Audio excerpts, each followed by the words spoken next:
Hello and welcome. Today's Thursday, which means it's time to talk about Peach Boy Riverside, and we're on episode 7. Yes, let me just start off by saying this. Peach Boy Riverside, I can't hate this show. I can't hate it. I have nothing against this show. I have nothing against this. The only problem I have with Peach Boy Riverside is the airtime. That's it.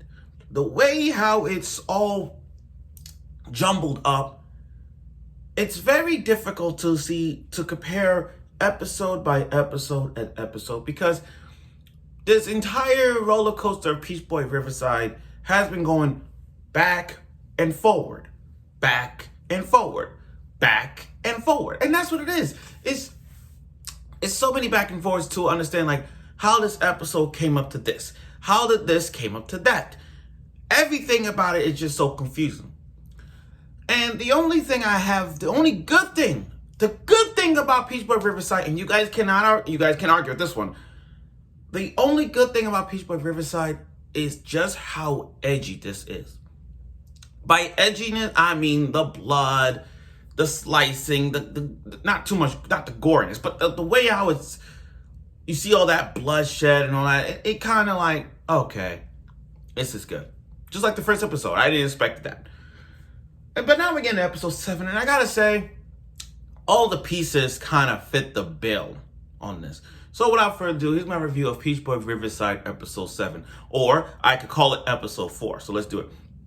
So this episode 7 of Peach Boy Riverside, in a chronological order, this episode 7 was like episode 4 in some way. This is like episode 4. Well, remember in episodes of, I think episode 2 was when Hawthorne, the night guard himself, saw his entire village getting destroyed, and then that one of the knights with the horse gave him the car, and then blows up the entire body and leaving his arm there. So, okay, destroying the entire village. And you remember that scene. So what they did in episode 7 is a kickoff right after that episode, where you see this giant-ass one-eye Oni who looked like a villain from One Punch Man, went down there and trying to kill Sally and her group. He stopped by this priest, the antagonist priest, who looked like a grown-up author from Fire Force. So now Hawthorne, lost his entire village. Have all depressed. He's going to that state where he's like, as a knight, he lost everything. I get that. So now they go into this village, and this whole discrimination is still there. Still. But the thing about this is that we got to see how Carrot got the name. Father named Carrot. That's how it is. We didn't really get to that point because they kind of, again, broadcasted in the wrong section. They broadcasted horribly. So now we have to watch this episode. It's like watching Fate series. You got to watch this Fate to this Fate. Then you got to watch this Fate, but this Fate. But then you got to get to this Fate to this Fate. So it's too much. So with Peach Boy Riverside, it's like you got to watch. So instead of just saying episode 1, you got to watch watch episode 4. Then you got to go to episode 1.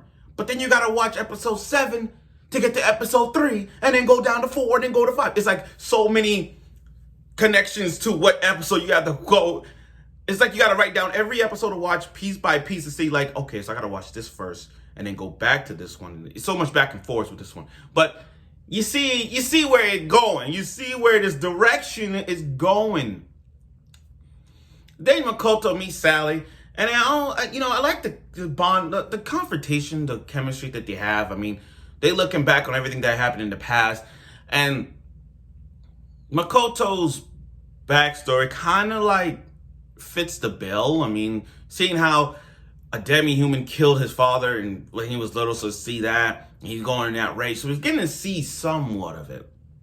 Somewhat.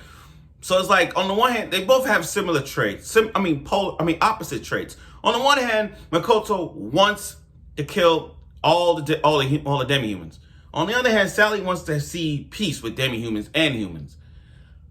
I mean, she's hanging out with Faru and Carrots, so that's that. And then, and then we got to see the antagonist some more. He got some screen time in this one. That little girl dead, yo, I was sad. I was legit sad. I never would have expected that. Never. I never would have expected that. That little girl baked cookies. She's like, hey, I made cookies. And then when she, she pretended she made cookies, and then she ran off. You hear that? If you hear that background sound, like, that squishy sound, squish. You hear that sound, and that one-eyed Oni killed that. Oh my God, that was so painful to hear. I mean, I'm glad they didn't show it, but oh my God. Oh my God, that's just, that's just sad for me. But still, that was still disturbing. So then we got as Hawthorne, feeling all depressed, he got stumbled upon this knight. It's a trap, guys. I mean, don't get fooled. I mean, I didn't get fooled. I had to wait and see, like, wait a minute, something's not right with that voice. So they took him in, and he explained what really happened. Apparently, so to sum it up, apparently the knight was guarding the library, and then all of a sudden this witch came out of nowhere and teleported him to the forest. So basically, the entire kingdom was destroyed. This knight is the only one that survived the entire destruction. So he lost his parents, so he has nowhere else to go. So they're gonna find him a place to live. But now they're talking about this witch. And this is what we're gonna see next week. It's this witch. So everything is connected towards this episode, towards next week's episode as well. So, and the antagonist who knows Sister Milia, who at the time I'm like, oh, okay. So this like I said, everything is connected for a reason.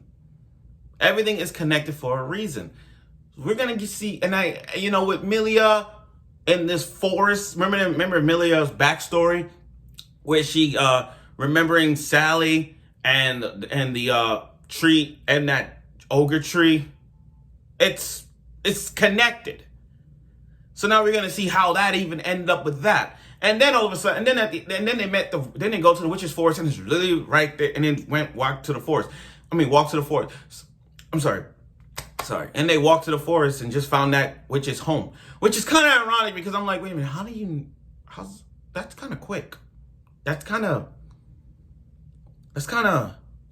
weird that they found it just like that off the tip of their finger. You know what I mean? I know Hawthorne knows, but damn, like that. That's pretty much not one to say. But like I said, okay. So overall, this episode was good. It was good.